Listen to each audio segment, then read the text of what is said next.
Hi mga ka-cheekbones! Another day, another vlog na naman po tayo ngayon. So ayun, samahan niyo po kami. Pupunta kami sa bukuhan nila Lolo and Lola sa mother side ko po. So ayun, habang papunta nga po pala kami doon sa bukuhan, napadaan kami dito sa baboyan ng relatives din nila Lolo and Lola ng mother side ko po. So, ayan, ang kukit ng mga baboy, 'di ba? Sobrang lusog, very ready na sa lechon.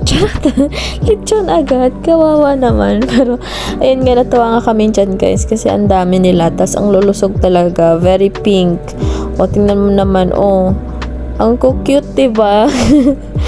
Tapos, ayun nga, pagkatapos namin dyan, ay dumiretso na din kami doon sa bukuhan. Since balak talaga namin, nagkayayaan talaga kami ng mga kapatid ko ni Mama at kasama din namin si Tita na maglama.